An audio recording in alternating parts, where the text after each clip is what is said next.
Sanje Joda Zoge Jonamla, Janjo Bardo Danenya. Nage Jinzo Yebe Zonamje, Dola Venjur Sanje Lubaration. Sanje Joda Zoge Jonamla, Janjo Bardo Dane Gyasuche, Dage Jinso Kebe Sonam. Dola Venjur Sanje Lubaration, Sanje Joda Zoge Jonamla, Janjo Bardo Dane Gyasuche. Nage Jinso Kebe Sonamge, Dola Venjur Sanje Lubaration. I go for refuge and enlightened to the Buddha, the Dharma, and the Sangha. By my accumulations through practice of giving and so forth, may I become a Buddha to benefit all sentient beings. I go for refuge until I'm enlightened to the Buddha, the Dharma, and the Sangha. By my accumulations through practice of giving and so forth, may I become a Buddha to benefit all sentient beings. I go for refuge until I'm enlightened to the Buddha, the Dharma, and the Sangha. By my accumulations through practice of giving and so forth, may I become a Buddha to benefit all sentient beings. Om Yedarama Hetu Prabhavam Hetum Tesham Dathagato Hyavatat Tesham Chayo Nirodha Evam Vati Mahashramanaya Swaha Om Yedarama Hetu Prabhavam Hetum Tesham Tathagato Hyavatat Tesham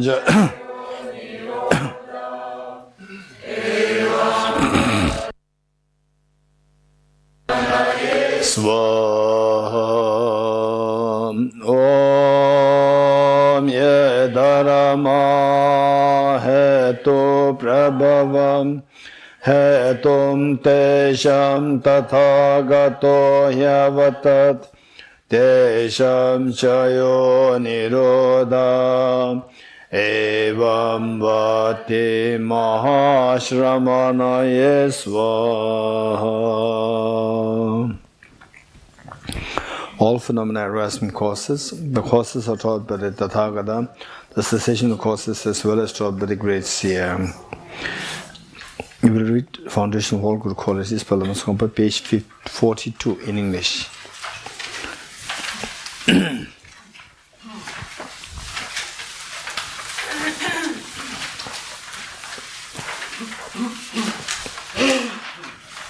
The Foundation of All Good Qualities, Parliament Tsongkhapa. The foundation of all good qualities is a kind and perfect pure Guru.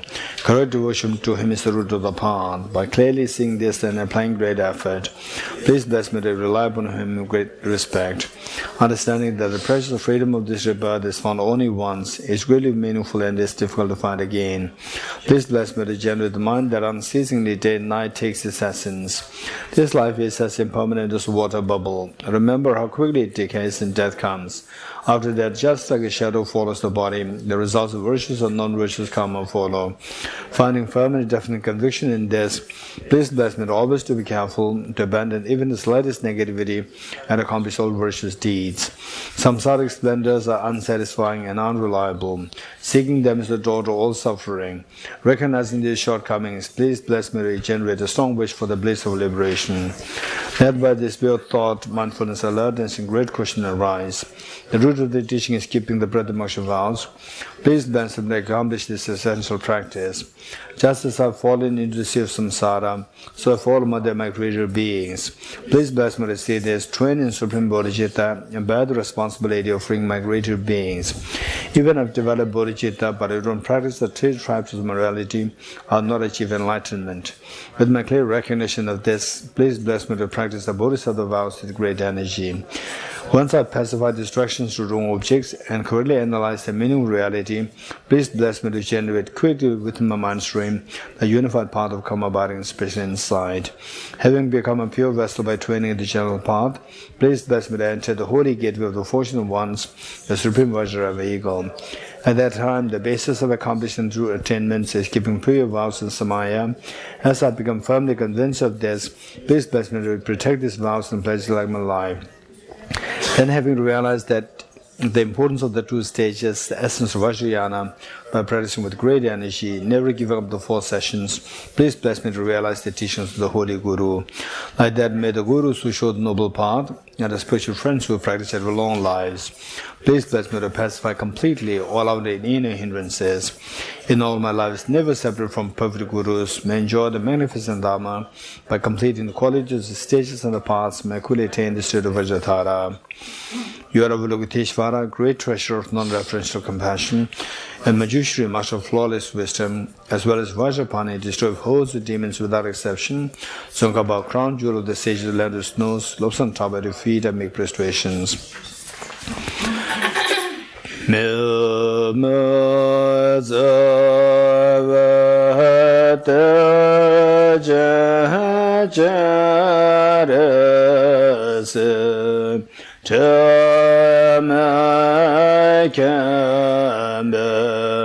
Om Bojameyam Khanjen Kebe Tsoye Zonkaba Lo San Chabe Shabla Sovade Milmazavate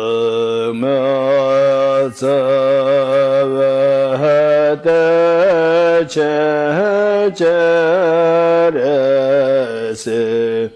Temekembe Om Bojameyam Khanjen Kebe Tsoye Zonkaba Lo San Tabe Shabla Sovade Milmazavede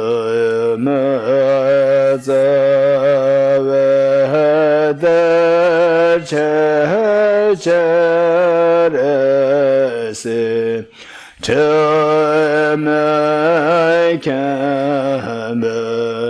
Om Bojameyam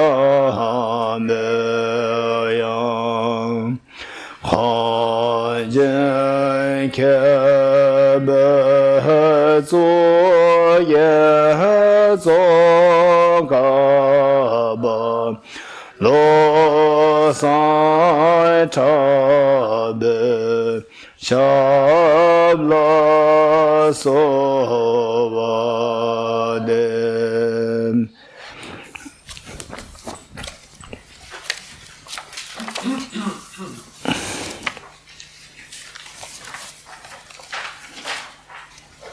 Okay, we will read from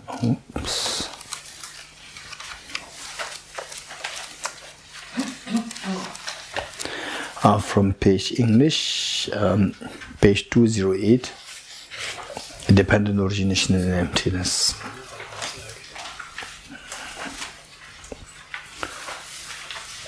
People have the handout.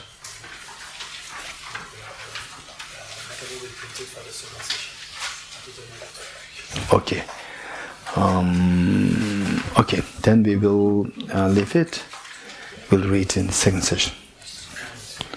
Okay, we will do the model offering to all the masters from the Buddha Shakyamuni, to all the masters like the great saint Saraha, then the great saint Tilupa, great saint the Narupa, which is Marpa, then Narupa, then which is Mitipa, which is Narupa, which is Mela, which is Melarapa, which is Kabumba, and all these teachers in line, and then the Venerable Kunjo Jingme, the Venerable Lobsang Pinja Lobsang Chuyen, and then finally we got from His Holiness. Let's invoke the blessings for all these, the Buddhas and Bodhisattvas, the masters in the lineage of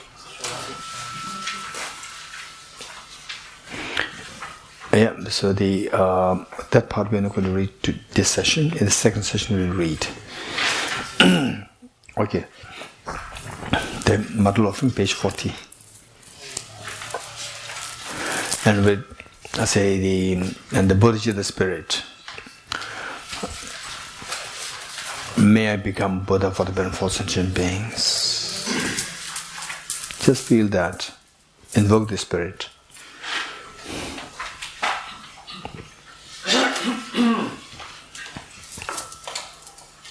Do it in order to become Buddha, and let me imbibe the spirit of Mahamoudra, driven by the force of bodhicitta. Mahamoudra, taking the aspect of the Dharmakaya, of the wisdom of emptiness. For all the among sentient beings, let us beseech all the Buddhas and Bodhisattvas to please bless us to have the immaculate experience of this Mahamoudra, focus on emptiness. This ground adorned with perfume, strewn with flowers, adorned with Mount Meru, the four continents, the sun and the moon. I imagine this is a Buddha field and offer it. May all sentient beings enjoy this pure land.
May I be blessed that my mind is directed towards the Dharma. May I be blessed that my Dharma practice is on the proper path.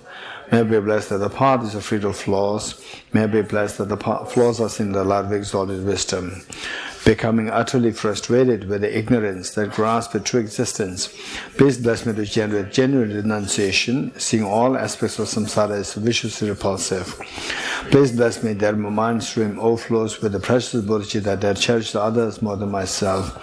Please bless me to have an immaculate experience of the wisdom of emptiness that does not see even an atom of intrinsic reality on the basis of understanding how things come into being by dependent origination through mere conditioning. Please bless me that my mind stream overflows with the precious wisdom of the non-duality of bliss and emptiness.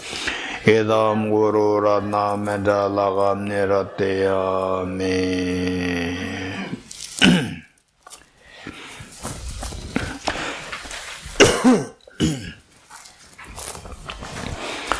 Okay, continuation from where we left last time.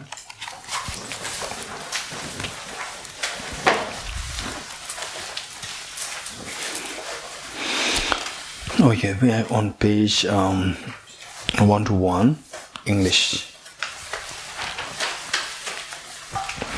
What we read from line 1.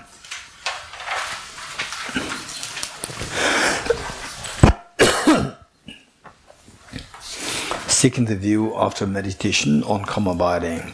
So this is not really as karma abiding, it is the Gomtone Taosuba, which means that in real meaning, it is seeking the view, searching for the view, or seeking the view after the actualizing the clear light mind through meditation. Again, between the two approaches of seeking meditation on karma abiding on the basis of the view and seeking the view on the basis of meditation on karma abiding, the explanation here follows the second approach, which means first we do the single point meditation, karma abiding meditation, to actualize the clear light. Once that is done, then seek the objective clear light, the view the view of the emptiness of the subjective clear light. And a sitting, non-round breathing, refuge and bodhicitta. On a seat suitable for absorption, adopting the 7 crucial elements of physical posture. Okay, I say on a seat suitable for absorption. Absorption meaning meditation. This is a technical term. In Tibetan it is nyumjuk. Nyumjuk, meditation, the allness, and absorption here is meditation. And the seat, the cushion. Cushion should not be, so usually, say, particularly in the West, for the meditation, the cushions are very small. So make it, particularly if you want to do a long-term meditation, then the cushion should be like this size, what you have. Like minimum 2 feet, 2.5 feet, and the square. So this much is required minimum. It should be so where psychologically, physically you feel more settled.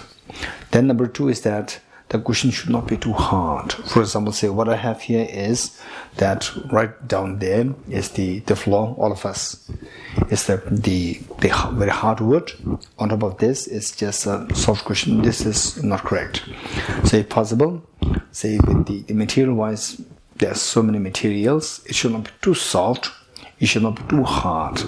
Say if commonly what we have is like those made of wool or those made of say cotton rather than the sponge. But nowadays with even the sponge, there are various kinds. Some are so good, like the memory foam, the good memory foams. Those memory foam or those with the cotton would be very good. And the wool, it may be, in Europe it's not going to be too problem. Say in hot places, the wool may be too hot. To keep the body so hot, that's not good. And then the cotton would be very good. The cotton, say down there, you can have the soft, whatever you have, but you don't make it too thin.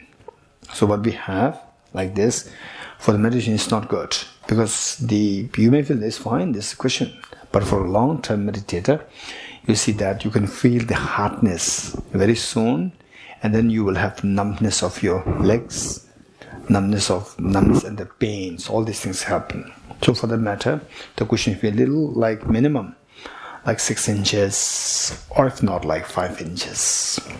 Then on top of that, you can have what you have, the thickness, something which is not too hard, not too soft on the surface, so that you sit, you feel comfortable and you feel very stable and grounded. This is very important. If too soft, it can easily make you sink into sleep. If it is too hard, you can feel the pain and the numbness very quickly.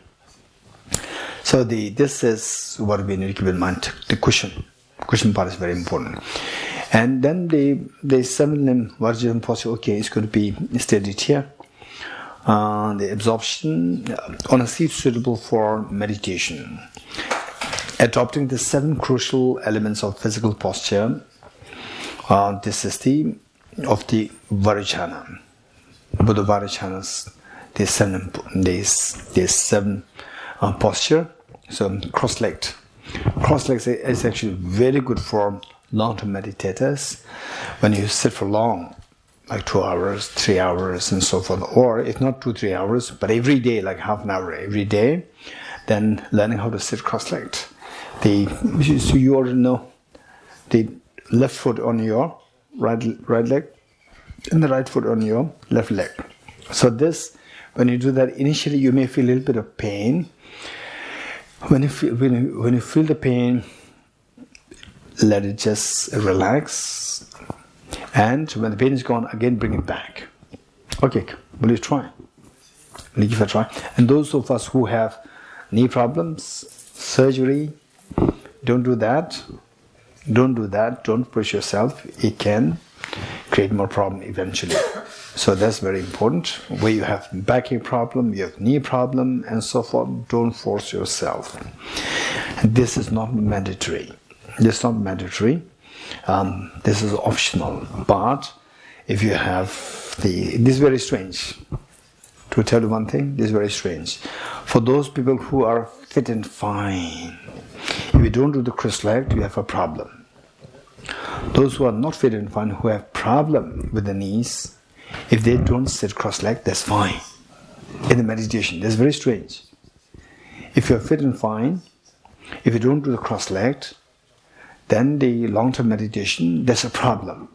When your mind works, so there's an element of laziness there. But those people who have knee problems, who have back problems, for them, without the cross-legged position, they don't have the laziness.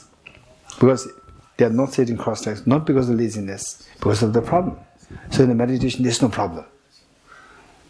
So this is the irony. So those people who are physically fit and fine, this is the demerit. You have to sit cross-legged. If you don't do that, you have a problem. Your meditation suffers. Okay. Then the next part, which is very important, is those who have no backache problem. Then advise to sit upright. Upright, not width, not bent. Sit upright, not leaning against the support. That's so important. While you sit upright, body should be flexible. And the where you do the meditation the same extended period of time or every day, you start to feel the backache problem. Backache problem is very disturbing. Because of your long sitting, if you have the backache problem, you must do this exercise. Okay, we'll do it here.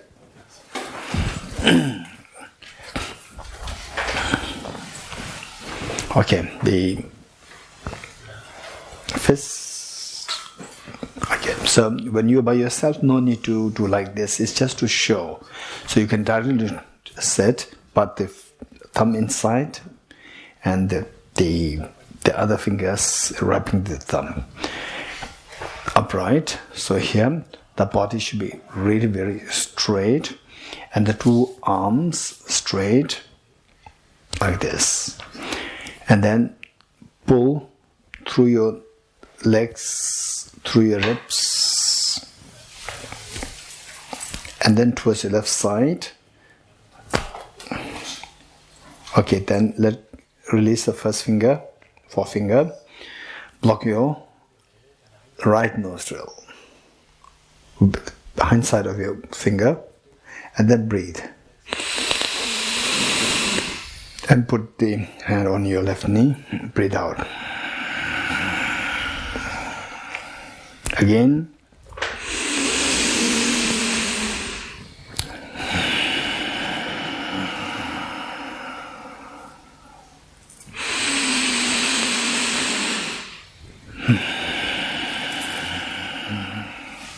Okay, again. Pull. Front to right side. Release the first finger. Block the left nostril and take 3 deep breaths.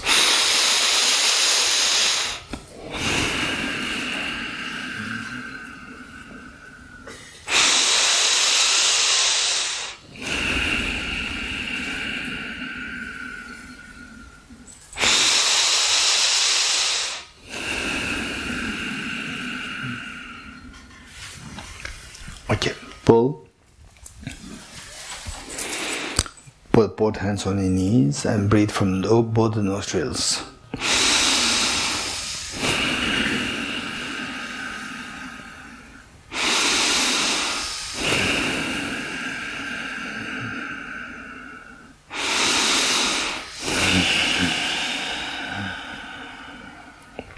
Okay, this is known as the 9-round breathing exercise. Okay, now to avoid the backache problem, should it happen, we'll do this. Okay, now here the hands just spread and hold your knees. Spread, not fist. Hold your knees and the left arm a little bit bent and the right shoulder, take it out like this with your arm straight. Like this. Okay, then try to bend it down 3 times. Towards your left knee. 1, 2. See if your back is stretched. 3. Okay, now the other side. Keep your left arm straight. Bring your shoulder out, left shoulder out. And then try to touch the right knee as much as possible. And then see if your back is stretched. 1, 2, 3. Good. Okay, again, the right shoulder out. 1, 2, 3. Good. Left shoulder out. 1, 2, 3. Okay, good. Do you feel your back is stretched? You feel some kind of pleasant pain? Pleasant pain? Yeah, a little bit of pain there in the stretch, and then the moment it's done, there's pleasant feeling coming, like a relaxation is coming. Okay, good. So the point is the cross-legged, the backbone upright. This is so important. Meanwhile, don't keep.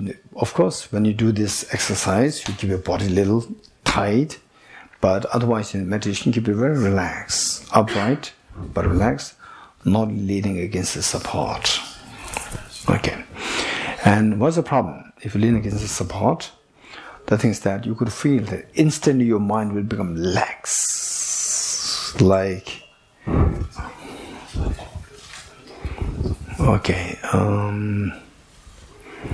okay, Ven Geshe, come here. No. Okay, see what I'm doing. Sit down. Do you see any difference? And he will tell you the difference later on, but you tell me, is there any difference? Okay, A, B, A, B, A, B, A, B. Do you see any difference? No. Do you see any difference? What's the difference? You hold more tight.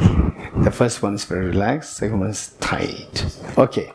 So this is they say you don't see it, but you could feel the difference. One is relaxed and one is not relaxed, loose, and the other one is tight. Grip there. Freshness is there. Like your mind. When you lean against the support, when your mind is your body is just upright, your mind is really the very fresh and the like tight, not in the sense of the negative sense, but they're very alert. Whereas the moment you lean against the support, instantly you see that your mind, the loosens is the rigor. It loosens. Okay, so the rigor disappears. This is a problem. So therefore, you have to keep your...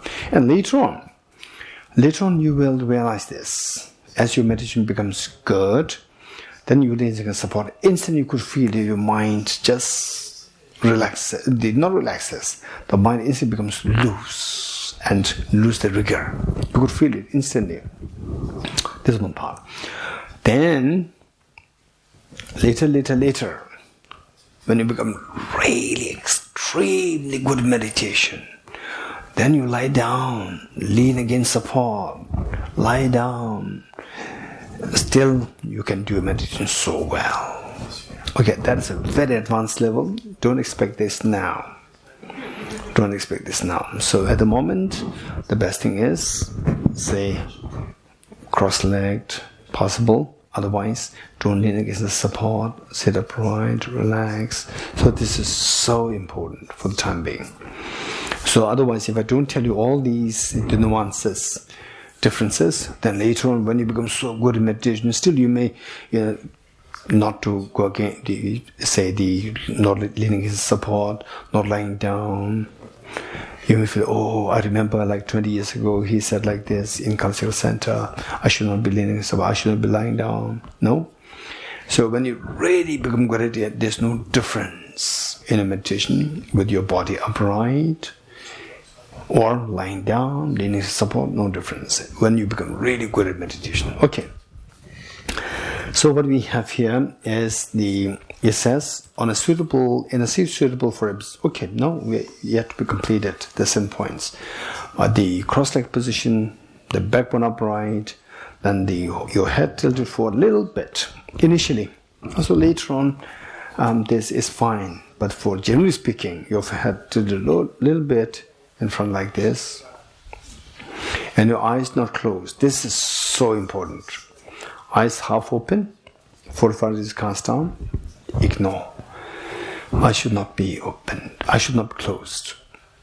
Okay. And then later on, initially when you begin meditation with eyes closed, it's so soothing. But in the long run, it's going to be very harmful with eyes so closed. With eyes closed, what happens is that, okay, you just look at the difference. You keep eyes open and close this. Close. Open, close. Open, close. What's the difference? Do you see difference? Laura, what's the difference? Well, I could feel there's something in the back of my head that felt like it sort of shut down or something, like it was a little bit less alert. Mm-hmm. When the eyes are open, you feel alert. When the eyes are closed, instantly the rigor of the mind relaxes. Some kind of the dark, like envelope. Something envelops you, some kind of veil comes to you. You could feel it. Because this is why, like 99.9% of people, when they fall asleep with eyes closed. So this tends to lead you into sleep, eyes closed. But initially, when you do meditation with eyes closed, it's very soothing. Whatever you want to think of, it comes to you. With eyes open, it seems like very distracted. But in the long run, eyes closed is very dangerous. Okay. Then the tip of the tongue should touch the upper palate to avoid excessive accumulation of saliva in your mouth. In a meditation, with saliva in the mouth is very disturbing. So, to avoid that, to touch the tip of the monk, upper lip, that helps us. But it doesn't mean that it will remove the saliva altogether. There is some disturbance can happen once in a while, but it's going to be much less as compared to the excessive accumulation saliva in the mouth. And breathe normally. Don't force your breath. Don't control your breath. Just breathe normally. Okay. And your right hand, and then the two, what do you call it? The arms with like an open space here, and the two hands with the two tips of two thumbs joining, forming a triangle. Place the hands on your lap in a restful state. Okay, this is your body posture. So it says that on a seat suitable for absorption, adopting 7 crucial elements of physical posture, which means 7 in posture, which we did now. Cleanse the channels with the 9-round breathing, which we did. 9-round breathing. We put the hands out like this, and then block your right nostril. Take three breaths. 3 breaths from the first from the right, 3 breaths from the left, 3 breaths from both, total 9. 3 into 3 equals 9.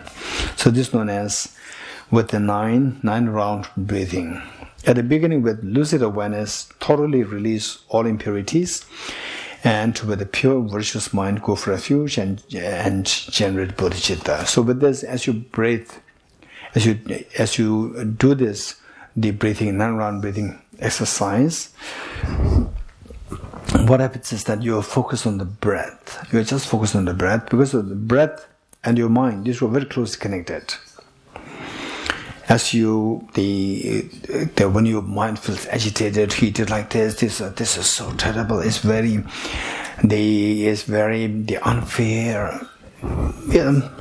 When you think like your mind is so agitated, your mind is directed towards just the breath. When you think of the breath, mind and the breath, these two are very closely connected.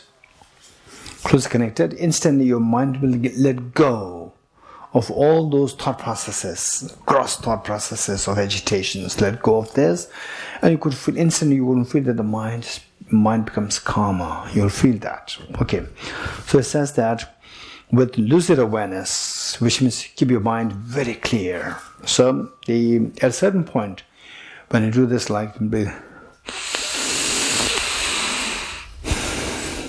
okay, initially don't do it too forcefully. Later on, gradually try to do it forcefully. When you do it forcefully, the mind, you can see that even if your mind is very sleepy, then you cannot do it very forcefully. When you do it forcefully, your mind is also very alert and fresh. Okay, so with lucid awareness, with a clear mind, where all the mental agitations are subsided by your the breathing meditation, breathing exercise, then maintain a very lucid awareness. Lucid awareness means very fresh, like something like this, very tight, extremely rigorous mind. But this rigorous mind, lucid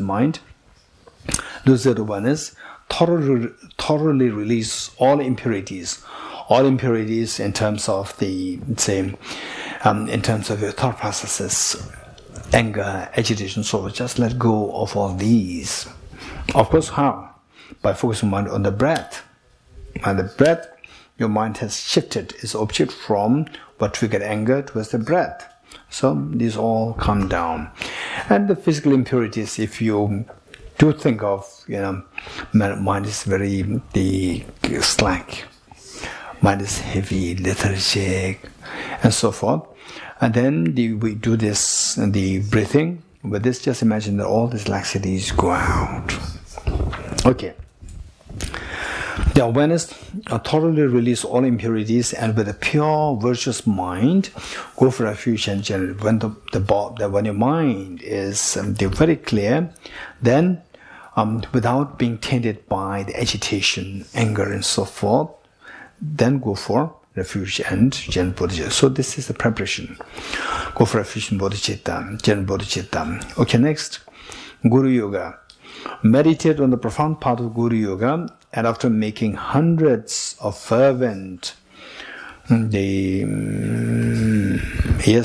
fervent requests and so on, dissolve the Guru into yourself. Okay. So after the refuge in bodhicitta, so in fact, with the refuge in bodhicitta, what we do in the morning, so you visualize the refuge fields, including a Guru. Just visualize them there, and then make the supplication, very strong supplication, that I be able to actualize the Mahamoudra, experience of Mahamoudra, and that too, the clear light mind, focus on the object of clear light. Okay, make a fervent request, so on. And then after making this request, then visualize that the Guru, all these, the Bodhisattvas dissolve into Guru, and your Guru goes into on your head, on a crown. Guru first is like this. Say you are here. Your Guru goes over your head like this, and then once the Guru comes on your head, then changes the direction like this. Change direction, and then from your central channel, it goes down at your heart. You can do that, or at the crown. So the best thing would be from the crown go to your heart. And imagine, okay, now my Guru is always there 24/7 with me. And then you visualize that your Guru your mind, and your deity. Whatever deity that you focus on, like Shri the Kalachakra, or Shri Guhasamaja, or Shri Chakrasamvara, or Shri Vajrabhairava, or Shri the Hayagriva, or Shri the Vajrakilaya. So whatever the deity, the guru, and your mind. In fact, the guru should come first. The guru, your deity, and your mind, these three are, they become indivisible, they become one. And then think about the emptiness of this entity, which is nothing but the union of these three things. Okay, dissolve the guru into yourself. Okay, then they so visualize that now the guru, your guru, your deity, your mind, they all become non-dual, and they're always with you. They're always with you. Next, recognizing the conventional nature of the mind. So we see that Mahamoudra, it has two sides. One is the fun to see the true nature of your own mind. True nature of the mind on two levels. One is the true conventional nature of your mind. True conventional nature of your mind. Other one is the true ultimate nature of your mind. There are two. So many people, they think that just to activate this true conventional nature of the mind, you have succeeded in manifesting the Mahamoudra. This half story. Even to reach that level is so precious, but it's not a complete story. It's the half story. Okay, so the first one is the discovering, or manifesting the conventional true nature of the mind. Conventional true nature of the mind, ultimate true nature of the mind. These two are different. The first one is conventional true nature of the mind. So how is that done? So this is very important, where we need to remember the tips given here. In the state where you are indistinct from your guru, do not allow your conceptual mind to entertain any fears or expectations. Okay, fears or expectation. This the Tibetan word, perhaps alternative translation would be the hopes and doubts. The fears and expectation is very gross. The fears, I don't have any fear, but I do have the expectations and hopes. Okay, the hopes and doubts. Hopes and doubts. Or what may happen. It's not a fear, it's more like yes, of course, in a subtle form it's a fear. What may happen, but it's more like a doubt. The hopes and the doubts. Now, and the conceptual, do not allow your conceptual mind to entertain any hopes and doubts, and enter into equipoise. Go into meditative state, equipoise, without the slightest distraction. Slightest distraction, of course, try. It's not that, okay, I'll not have slight distraction, and then distraction comes. So this is why we have to practice it. Okay, so try your best not to have the slightest distractions. Just try to. Okay, let's sit upright.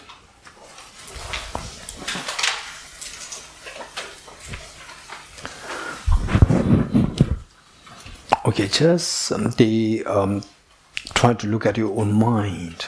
Say, think of the flower, where all the other distractions subside, and then look at the screen on which the image of the flower appears.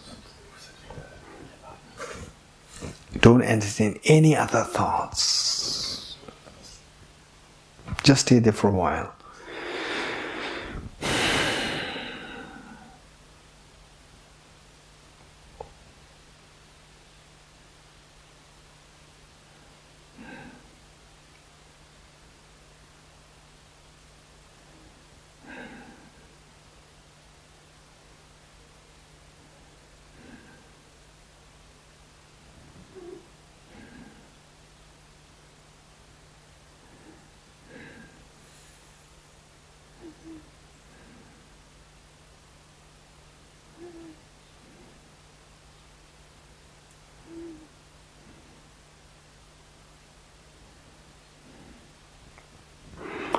Okay, good. So in this sitting, in this meditation, if thoughts do arise, what should we do? This question. Of course, the thoughts can arise. When thoughts arise, like okay, I didn't get good sleep last night. So when will he finish will he finish on time? Or he'll extend, usually it extends like 5 minutes, 10 minutes, right? So these thoughts can come. Or after purchase the train ticket after 2 days, after 3 days, right? Okay, so these thoughts can come. When they come, what should we do, right? So deliberate entertaining the thoughts, of course, if you do that, then it's totally hopeless. When you deliberately think about, okay, now what should I think of? What about my train? No. So say involuntary thoughts.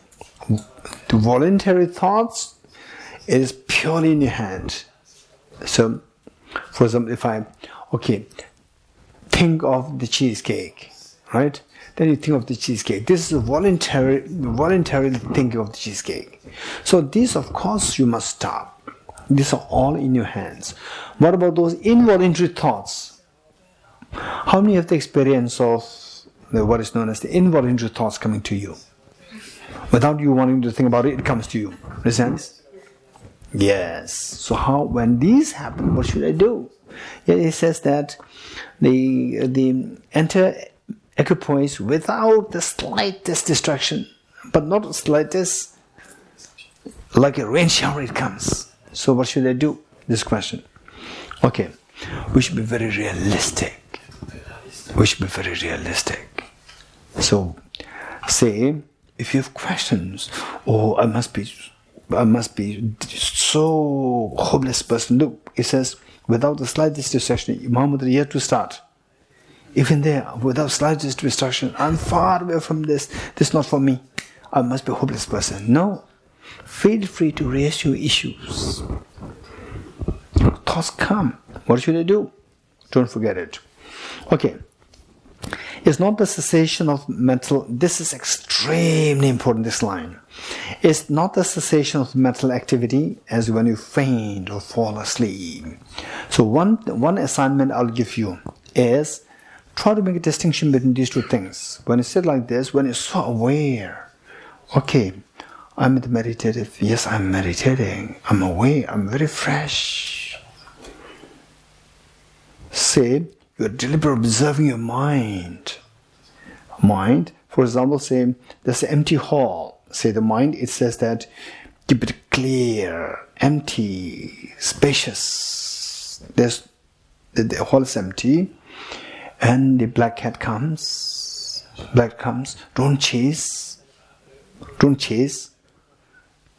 Or don't reject. Don't chase after. Just keep observing it. While maintaining a whole command over the room inside. Just keep observing what's inside the hall. There's nothing there except for the cat going here and there. Just observe, keep observing it. Okay. Likewise, say just observing your mind, and then just make sure that what you see as it may be like empty. You don't say anything. Yes, you don't say anything like the empty hall, but the empty hall is in your mind. Like what do you see? There's nothing really coming. It's just empty. So that vacuum, emptiness, try to hold that. You're observing it, like observing the empty house there. And if something moves inside, like a cat, or a dog, or a tiny insect, or a bee, just keep observing this while not losing track of the whole empty house. So empty house is like, what do you see when your mind just observe it, all these agitation subsides, then you see it's like empty, there's nothing really there. But you know that there's nothing really there. That awareness, maintain it, and in the process, like the black cat coming, just keep observing it, maintaining control over what you're observing. So with this, then the thoughts peep in, right? how the thoughts, they come in. Some are very aggressive, some are very gentle like the cat coming. This is how the thoughts, they come. When thoughts come, just maintain control over your own, this vacuum experience, and thoughts come. Just observe. Don't chase. Don't chase after. Don't ruminate over this. Or don't reject it. Don't forcefully reject it. Okay, this is one approach. Second approach will be given later. Okay. So, it's not the cessation of mental activity or when you faint or fall asleep. So this versus, the difference between this, the gaining command over this whole vacuum, where any thought come, you could feel that, okay, now this thought is coming. Just to observe this, the whole empty house, with the cat not losing track of this house. Just keep observing it. Versus, say, when you feel so tired, okay, meditate, yes. And meditate, and then your mind is falling asleep like this. No, don't sleep, meditate. But your mind is totally like this. What do you call it, bios? So, totally lethargic, there's no energy there, it's like empty, really empty, right? So you're not getting, even the emptiness is also know that is empty, not gaining command of anything. So going to like a coma. So that versus this, you see this like an empty hall in it, okay, it's empty. If the cat doesn't come, it's empty. Just gain command over this. So that versus the falling into coma, faint, this distinction must be made. If you cannot make the distinction between these two, you must try to make this distinction. Once you are able to make this distinction, that is extremely helpful. Then you can proceed with the meditation. So at that point, this is what will help you. This is what will help you not to fall into the lethargic, not to fall into accumulating laxity of your mind. So where you think that you're meditating, and actually the laxity is being built up, and it will make your mind the very slow, and the proactivity of the mind, the freshness of mind disappears. And it's not only for this life, this bad habit will go to your next life also, continuously, very dangerous. Even though you're born as say, with the outlook of a very young, fresh little girl or little boy, but your mind is so slow, right? And the teachers may think that you are lazy. You're not lazy. This is what you have built. This habit of your mind built because of your past life, meditation, wrong meditation.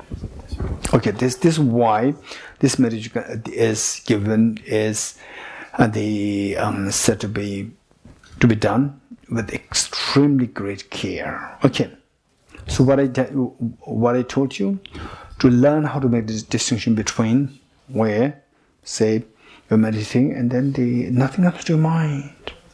But nothing comes to your mind, that is your object. That is your object. And then when the thoughts come, for example, like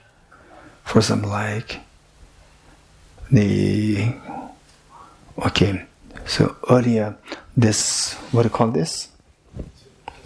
The stand?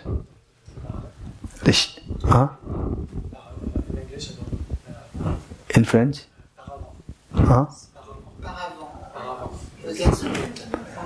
Okay, to stop the light, to stop the wind? Windshield. Let's say, this one, oh yeah, the windshield fell last time. This thought comes to your mind. For no reason, it comes to your mind, right? It comes to your mind. Still you can see that, okay, this thought came to me. You're aware. Whereas sometimes you're carried away by your daydreams. You remember? Sometimes you're carried away, you meant to study for the exam, and you lost track. And then you're carried away by the dream, one after the other, not dream, daydream. One after one episode, after the second episode, after the third episode. And suddenly, what am I doing? 10 minutes gone. Right? okay, this should not happen. This should not happen.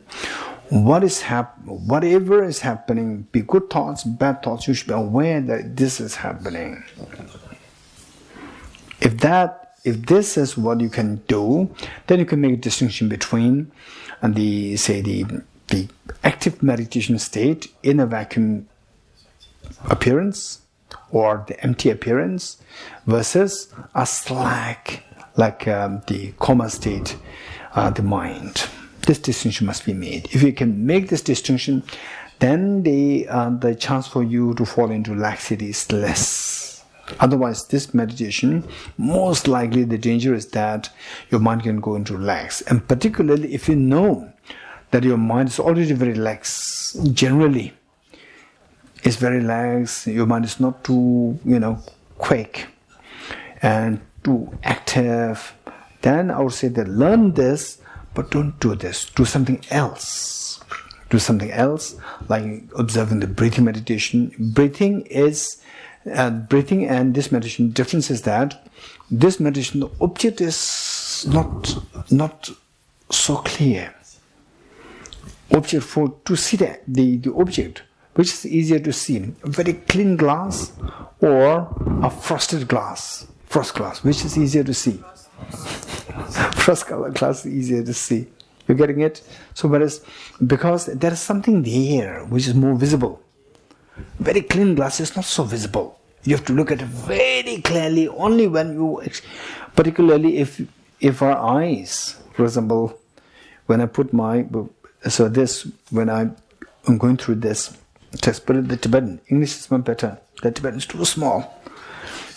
But in the night, I cannot see this. So I have to use put in the glass. Okay. So the point is that the say where your eyes are not good, then to see the very clean glass is very difficult. To see the frost glass is very easy. And to see things very distinct, the letters, small letters, you can't believe that you can read this. But the bigger letters, you can see them distinctly. So which means that our mind, so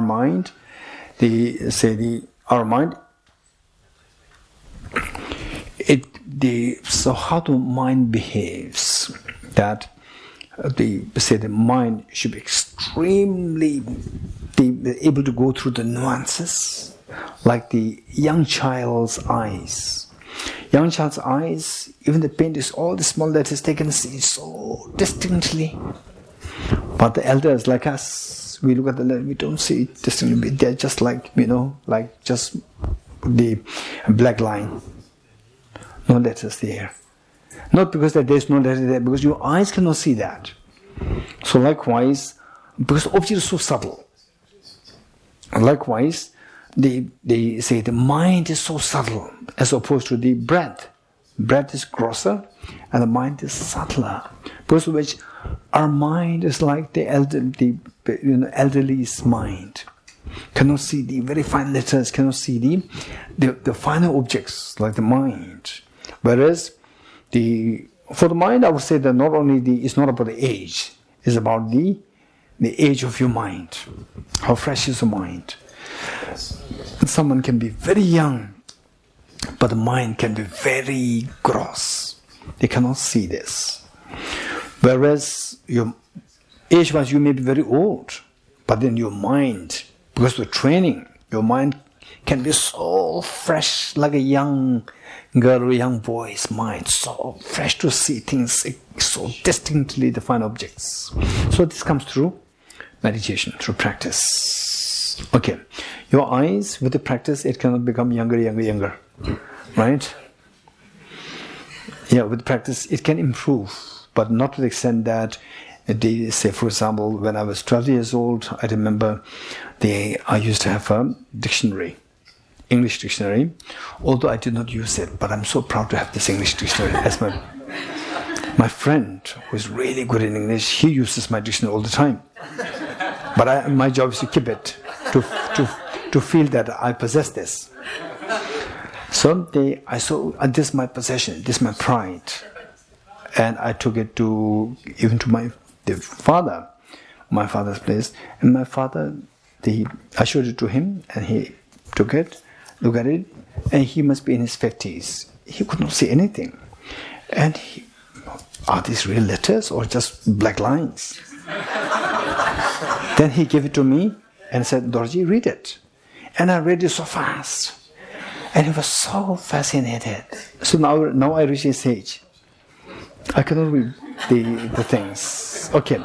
So which means what I'm saying is that there are bodily constituencies, they will become weaker. But a mind can become fresher through training. Okay.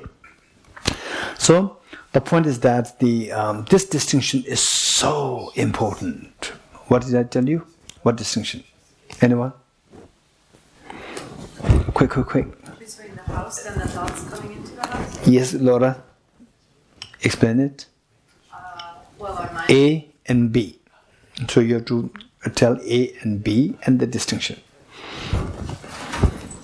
A would be the house, empty house. Yes. Which is the mind free of distraction. No. Your mind seeing the empty house. You getting it? Your mind, not the empty house. Your mind seeing the empty house, but being it's empty. There's nothing there, but you're aware that it's empty. Versus a sleeping mind. A mind is so tired, you don't even see the empty house. Right? So these two minds are very similar. But in your experience, when you are not trained, when you see the empty house, you still think that I don't have any object. There's not my mind is like in a coma state. You may feel that. So this distinction has to be made. That you see the empty house becomes your object. You are aware of the empty house. Likewise, your mind does not have the object. Okay, no thoughts coming. Thoughtlessness becomes your object of the mind. Thoughtlessness, no thoughts are there. It's like empty. That becomes the object of your mind. Whereas with a mind which is sleepy, tired, there's no object. There's no object.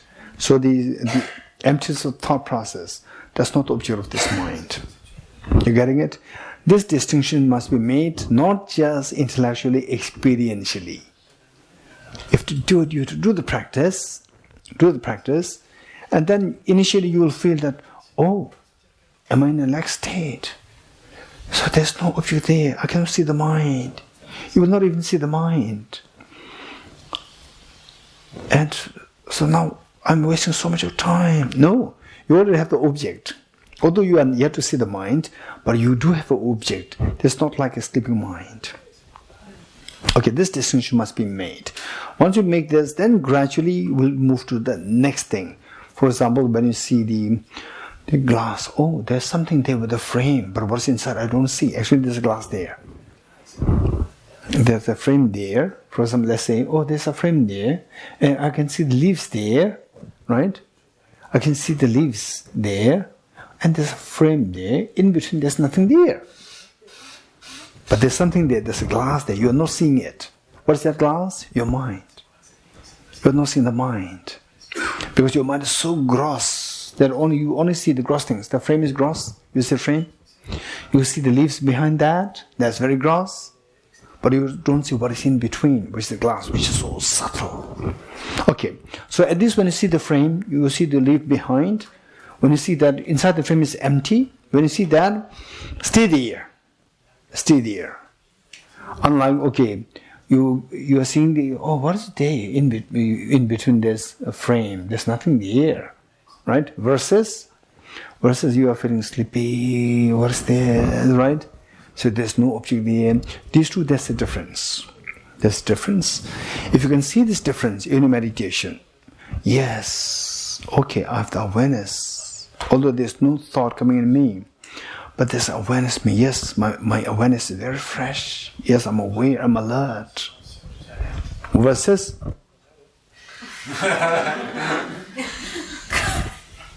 this distinction must be made experientially. For this you have to meditate. You have to meditate. Okay. So it says, it's not the cessation of mental activity. So when you say that, okay, now the thoughts stop, I'm trying to observe my mind, but nothing's coming to my mind. So you may think that it's the cessation of mental activity. Your mental activity has ceased. No, your mental activity is very active, but you cannot see the distinction yet. So this distinction must be made. Try to make this distinction. Yes, although there's nothing coming to my mind is very active to see if anything's coming. My mind is very active. So there's full alertness there. That is mental activity. So this, where you don't see anything, right, not seeing anything, versus, okay, this distinction. Seeing nothing there. Okay, let's say, seeing the hall is empty and not seeing the hall, these two are different. These two are different. Seeing the hall to be empty and not seeing the hall. Right? For example, when you sleep, it's not seeing the hall. But you are not seeing the hall empty. Whereas you are fully awake, you are so alert to see, is there anybody in the hall? You come here, there's no one in the hall. So you see the hall is empty. You see nothing. You see nothing and you don't see anything. These two are different. You see nothing and you don't see anything. These two are different. So there, this distinction must be made, that you see nothing. So in this meditation, you see nothing of the thoughts. Thoughts subside. But your mind is so alert and very fresh, ready to see anything, whatever comes. Whereas in the sleeping state, you don't see anything and not ready to see anything which comes. Even if something comes, you will not see. Okay, this distinction must be made on the experiential level. Intellectually one, and then next to the experiential. Okay. So it says, it is not the cessation of the mental activity. This experience, where you are not seeing, you are seeing nothing, is not similar to this, the cessation mental activity, as when you faint or fall asleep.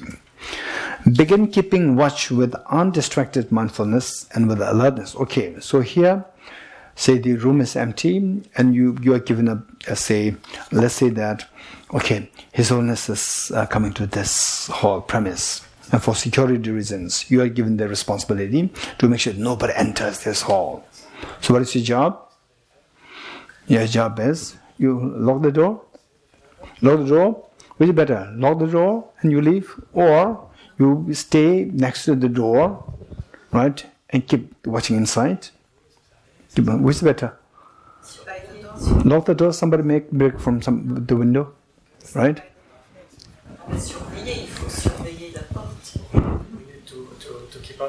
To keep an eye on. Yes, keep the eye, right? It's empty, you are not seeing anything, but still keeping an eye. What is that?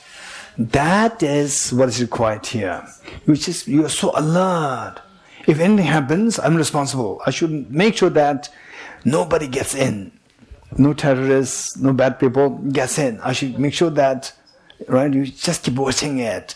That requires a tremendous energy. It consumes lots of energy. Your mind is so alert. Right? Your mind is so alert. Versus somebody with big eyes and distracted. Right? So somebody may see that these two are same. But there's a huge difference. Do you see a difference? Somebody who's just like this, your mind becomes blank, sitting on the chair, at the door, right? And somebody also seeing like this, observing everywhere, right? So from outside person may see that these two people just doing the same thing, just sitting there. But mentally, these two are very different. Do you agree with me? One is so alert and the other one is, there's no alertness there. So what is required in this meditation is this alertness, which the ordinary people will see these two as one, the same. but these two are not the same. There's a huge difference there. Okay. So begin keeping watching with undistracted mindfulness. So don't be distracted. So make sure that nobody gets in the air. Be always mindful that your mind should be here observing. You should be mindful of what is happening to your mind. Undistracted mindfulness, and with alertness, make your mind attentive to any movement, not physical, any movement of your conceptual thoughts. That any conceptual thoughts come in, any movement. In Tibetan, it is namdok gyua. Namdok is the conceptual mind. Gyua is the movement of conceptual mind. Then it says, tighten by making thought, meaning that your mind should remain very alert. Tighten meaning to keep it very alert. Don't make loose. Keep alert. Thought, and look nakedly at the nature of that which is clear knowing. So just to say, okay, this is what we did already. Then look at your mind, which is clear and knowing. For how do we look at the mind as clear? How to look at the mind as knowing? That we already studied and practiced before. And try to look nakedly. So this is a very powerful word, but it will not happen right away. It will take time. Nakedly at the nature of which is clear, that my mind just reflection of the flower, blue flower, red flower, whatever. And this image is formed. Image formed means that surface must be very clear. That surface is not other than my own mind. My mind must be very clear. Not only that it is clear, there's luminosity there. That the reflection is formed. I can see the flower only if there's a light there. When the light is gone, I can see the flower. So likewise, I can see this image of the blue flower. There should be some luminosity. And there's luminosity. This luminosity is not external luminosity, it's a mental luminosity. And not only that, you're aware that the image is formed. Knowing is also there. So it says, that which is clear knowing. One. The next. And recognize any conceptual thoughts that arise. So in the process, just keep watching it. The clear and knowing nature. So, still, although it is described as so beautiful, so like you are seeing things so beautiful, no. In your mind, it's like you may feel demoralized when you do this practice. That there's nothing to identify. There's the book, mug, very clear. But the mind, you don't see at all. It's not the way presented so clearly here, distinctly here. But this is how we have to follow. And recognize any conceptual thoughts that arise. So, although you see that there's nothing really there, you see nothing is there, just stay in this experience with alertness.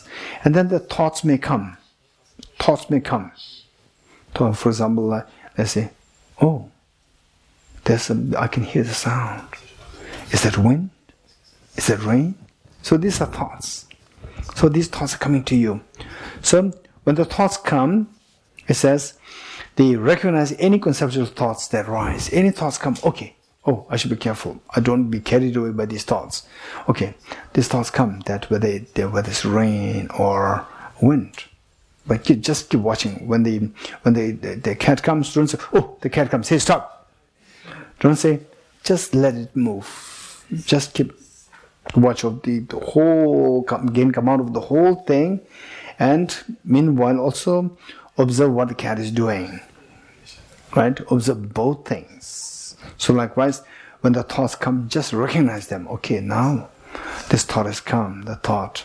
That is very beautiful. If you can succeed in this practice, it's very beautiful. Just a thought coming and recognizing the thought come, these are very different. When you recognize it, that okay, now thought is coming, I should be careful. So this is the broad spectrum of my mind. In this, now the thought has come. Just observe it, recognize it. Conceptual thoughts arise. Then the next one's moreover. Okay, the Jimbala. Moreover, this is not the translation. It should be or. The Tibetan is yangna. It should not be moreover. It's translated moreover. This is wrong. Okay, Yana and Yang, these are different in Tibetan. This is the translator must be a non-native English and non-native Tibetan speaker. So Yang is moreover, Yana is or. There's a difference. So the person thought Yana and Yang, these were the same. It's not moreover, it's or. So just keep. So the option is given. One just keep observing this thought. When the thought comes, don't chase after it. Don't block it. Don't block it. Just keep observing that the cats come. Don't say, don't come, or don't go to chase. Right? Just let it come. Keep observing to see whether it's doing anything bad. Right? Just keep observing this. This is one. The next is when the thoughts come, cut, stop. Two options are given. This or, this is not moreover, is or. Or like a sortman. The first one is just recognize the thoughts and don't chase after this and don't cut the thoughts. Just let it come and observe it, and it will stop on its own. The second option is or like a swordsman in a duel is still a combat, the fight between two people. So when the other person comes, you try to just block the person in whatever way, just cut the other person, not allowing the person to come in. Likewise, the thoughts when they come, just stop them. Whenever it comes, stop. This is second option. Or like a swordsman in a duel, exert yourself in cutting off whatever conceptual thoughts arise. This is second option. Okay, you do say these thoughts come. For example, oh, can you hear the sound? Is it rain? Is it rain? No? What is this? Wind? Okay, this is thought. So when this, oh yeah, now the thought has come. I shouldn't allow this thought to come. Just cut it. Go back to your. So we say go back to your this mind. What is this mind? And if you cannot do that, then they just say distract it to something more solid. So from this thought to like the blue flower, move, and that thought is cut. Okay. Sometimes the thoughts are so powerful, they cannot be cut easily. For example, you think about, oh, that person was so nasty to me last year when I was coming here for the retreat. Luckily, this person was not there. But how this person did was like this. Oh, no. I'll go back to the flower. But the person still comes. It's so powerful. Some thoughts are extremely powerful. When they really move you into emotions, like anger and so forth, and then you cannot cut it, just stop the meditation for a while and get distracted somewhere. This is how we should be doing. The thoughts, sometimes they are very weak, you can cut it right away. Sometimes they are very strong. Very strong, it keeps engrossing you more and more. Stop and distract yourself for something else. Okay. Having finished cutting them off, rest your mind and without losing mindfulness again. So once our thoughts are cut, then simply say the experience of the vacuum, experience of the emptiness. So there, just stay in this experience, be very alert, like being very alert to see that the room, nobody enters this room, right? Don't forget this. The Kapusin, right? Your name Kapusin? Not Kapusin. The Isabel. Okay. What Isabel said, that your job is that his one's coming to this hall. Make sure that nobody comes in before His Holiness, right? Terrorists may come. It's your responsibility. What do you do? Then the Isabel said that she's going to be right there at the door and keep watching. Keep watching to make sure nobody enters. Keep watching. But if nobody enters, what do you see? Anybody?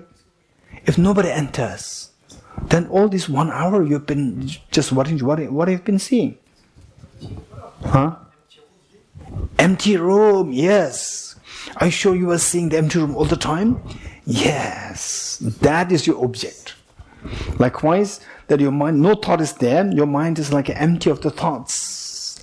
Empty of the thoughts, that become the object of your mind. That is how you should sustain it. Stay there. Having finished cutting them off, rest your mind rest your mind in that state of observing that your mind is empty of the thoughts. Mind, and without losing mindfulness, loosen, and once you see that, then relax. This is very, it sounds nice, it sounds easy, but it's very difficult. Where you are very confident now, my mind is empty of thoughts. So my mind being empty of thoughts becomes your object of your mind.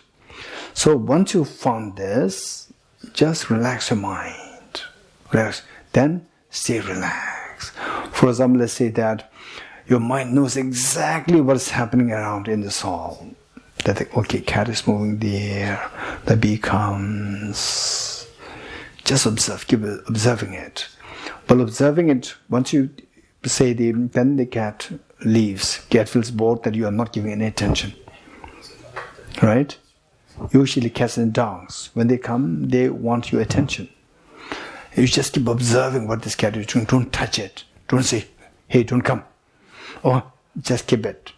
If you do the cat is getting attention. If you say, don't come, you are giving attention. You don't give any attention, just observe. The cat will feel bored and will leave you. The cat will leave. The dog will also leave. This is what happens. So this is how the thoughts leave. Thoughts stop.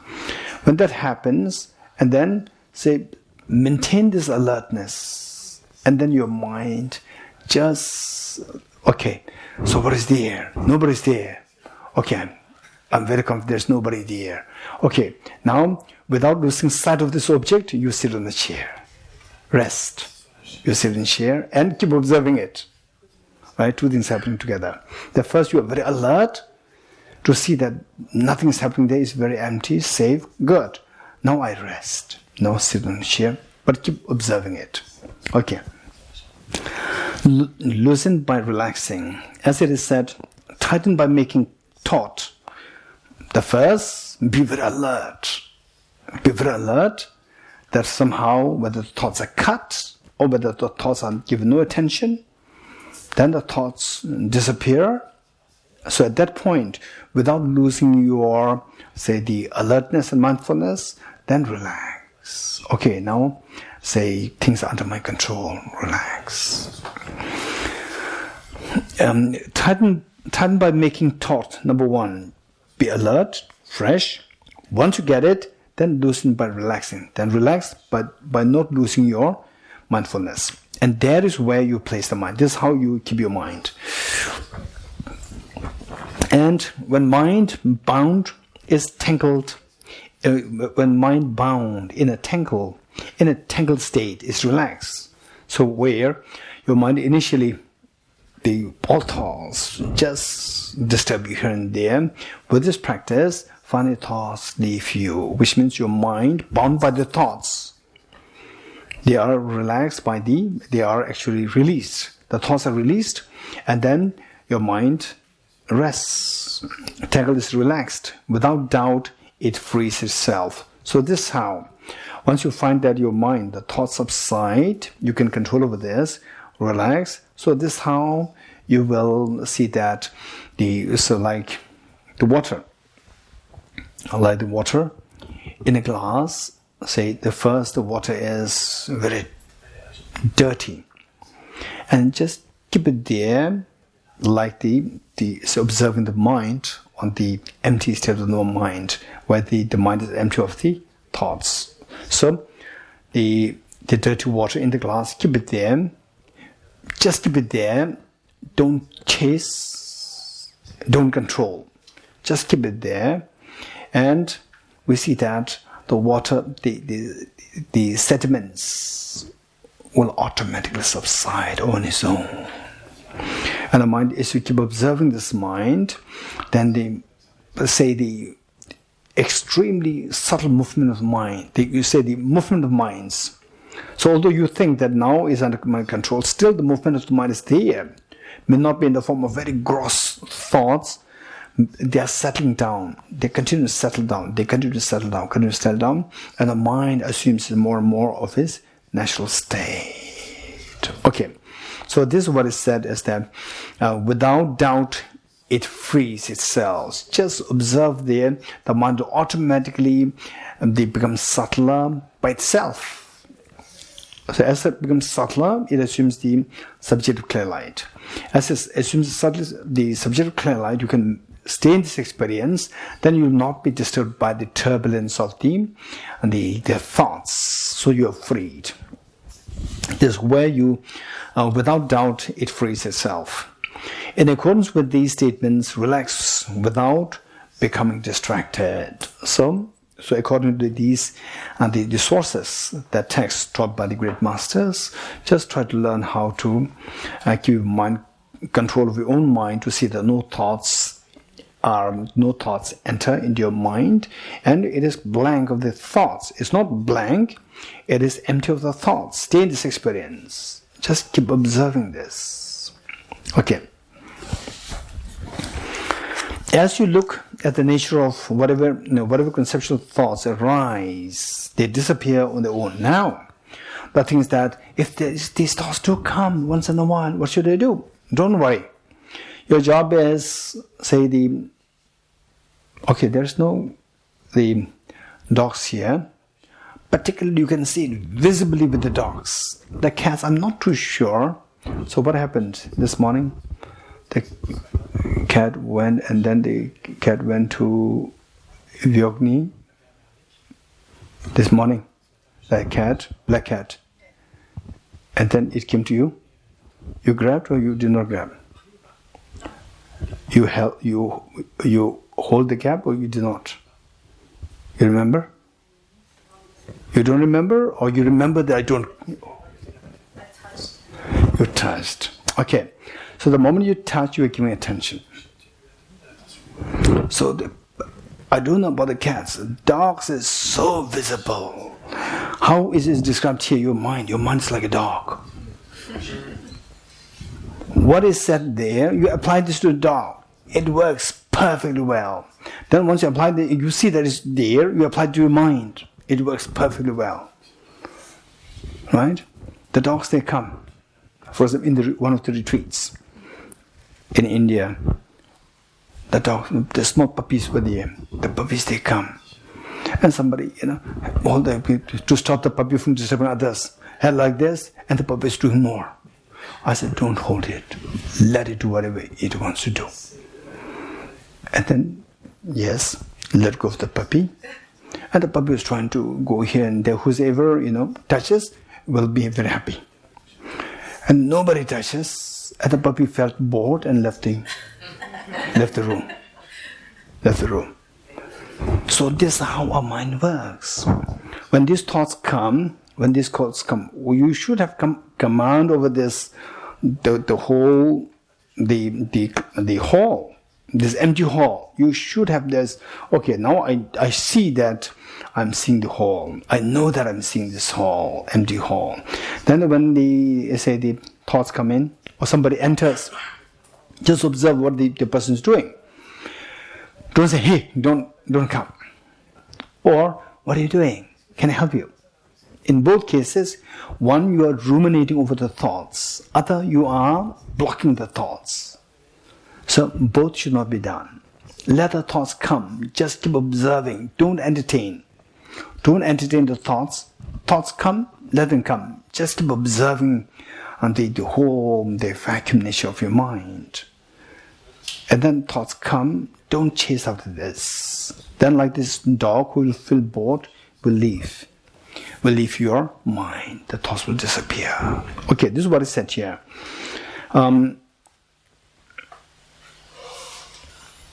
Recognize as movement of the mind. So when the thoughts come, movement meaning, what is that?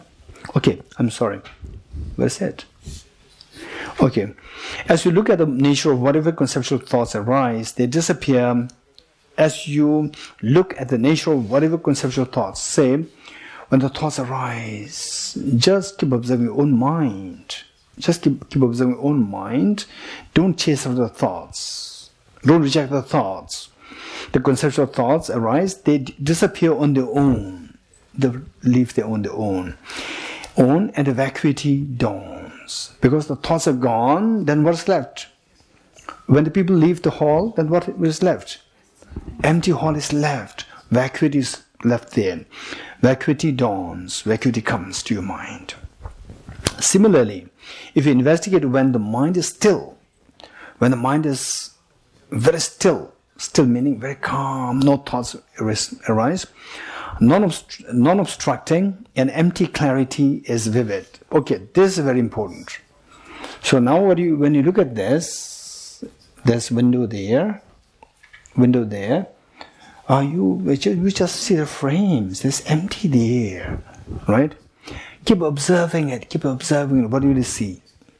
Then your mind will acquire the skill to see what is there. What is there? You see this and this one, this is really empty. There's not really there. In this, the door is really, you can go through. But here we cannot go through. We cannot go through. There is a window there. There's a glass there, glass pane there. So here there's no glass pane. You can go through. Here we cannot go through. So if you see the difference, you look at it very carefully, then you will start to see a clarity there, a clear object. You're getting it? A clear object. This is what you will see only when your mind gets opportunity to just keep observing it. The mind is trained to become subtler and subtler, to see the object, more subtle object. Then you'll start to see this glass pane, very clear glass pane, different from the just total empty. Likewise, you keep observing this mind, then you will see like the glass pane, which has, yes, something is there, but it's not without color. You can see something there. This one is a vivid. A non-obstructing and empty clarity is vivid. So this empty yet clear, so clear. So this clarity has several meanings. So it's so clear that there's something there, but so clear. Okay, how many of you seen extremely clear crystal? Raise hands. How many of you see extremely clear water? Raise hands. Okay, when did you see that? Oath? The Ansi Lake. Ansi Lake. Okay, very clear. Okay, what do you mean, how do you describe it? Okay, are you amazed by it? Yes. So say, I said, water. Any tap water, tap water or like this, or any lake water, No. Oath will say, no, it's very different, right? How would you describe? What would be different water? You will say, no, it's very different. How would you describe it? Don't worry, just in your own words, how would you describe it? It's so beautiful, it's so clear, right? It's so clear. It's so clear. Okay. Anyone else? Ben, where do you see clear water? Something unique, right? How Oath said in this particular place. I don't remember where it was, but also a lake. You can really see the bottom, very clearly. See through. Yeah, see through at the bottom. Yes, anyone else? Yes. It was in French Polynesia. There's a lagoon, and you could see like there was no water, so crystal clear, and you see all the fishes and. Wonderful, exactly. Okay, just represents those who just felt wow when you see the very clear water. Represents.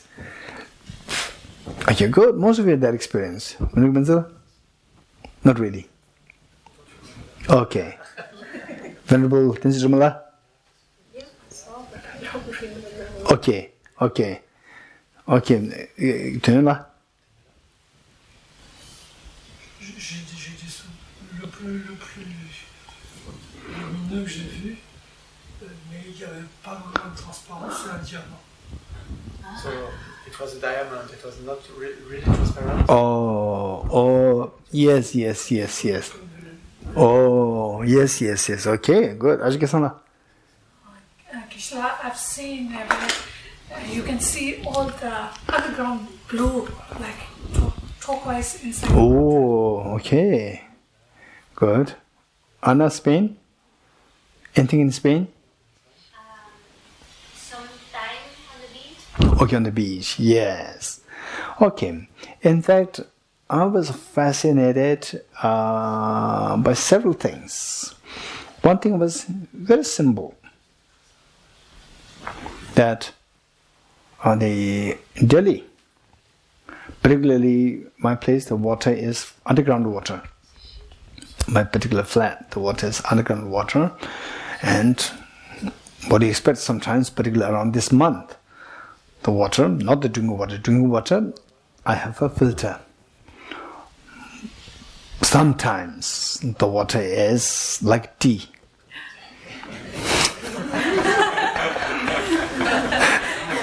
Sometimes, not always. It's my not area even. The Tibet house, Tibet has owned the 2 flats in one area. So we have a boring well. Not boring well. Do you have a boring well? Yes, bore well. The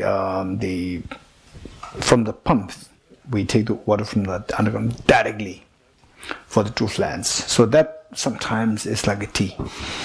Yeah. Okay, what happened was that, there are millions of people, and then the water we can't expect is just directly taken out. The government water is much better. Government water is very good. I don't know whether it's directly drinkable, but it's very good as compared to what we get from the bore well. Then one day, what happened was that in the shower room, the tap, there was a leakage there. It drips. Tick. It drips. Because of this, I kept a bucket there. And then overnight, the bucket was full. And the next day, when I was there, I was all struck with the water so pure, extremely crystal clear. So clean. Wow. Okay, can you guess why this water came out so crystal clear? It's just direct from the bore well. Otherwise, it's like a tea. But today is very different. When you see this, your mind feels so much of ease.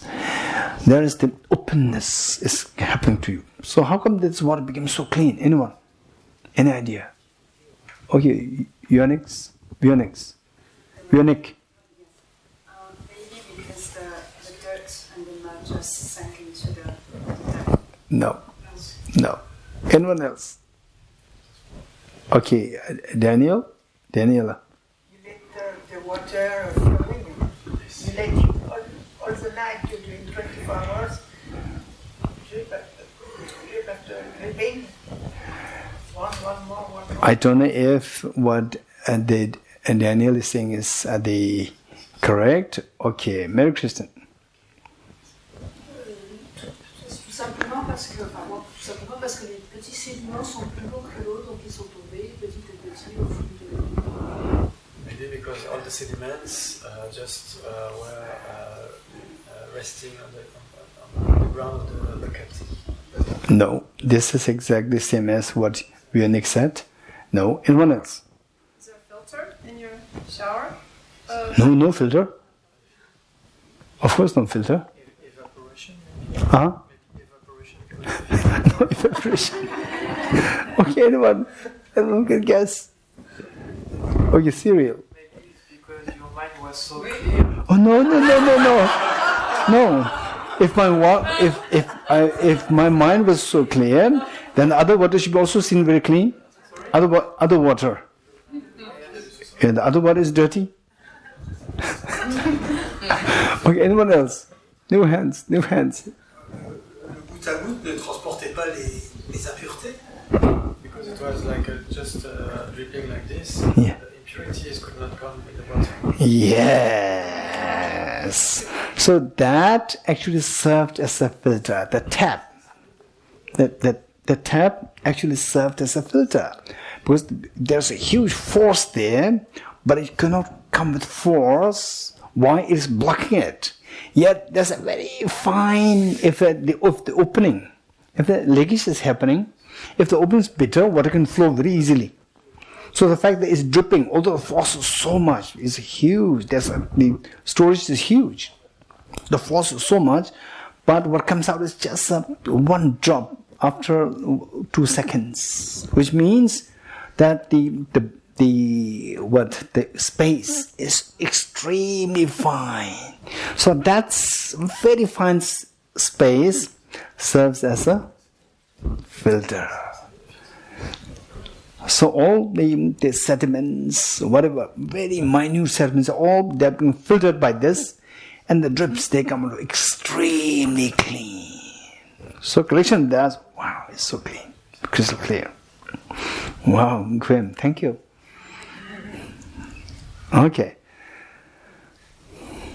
Gwen, you can meditate on this. Okay, good. I will stop here. Oh, it's already 10:42.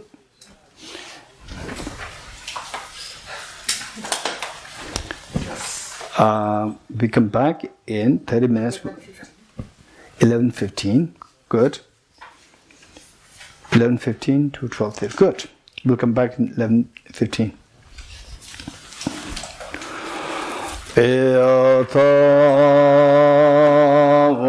Om Gade Gade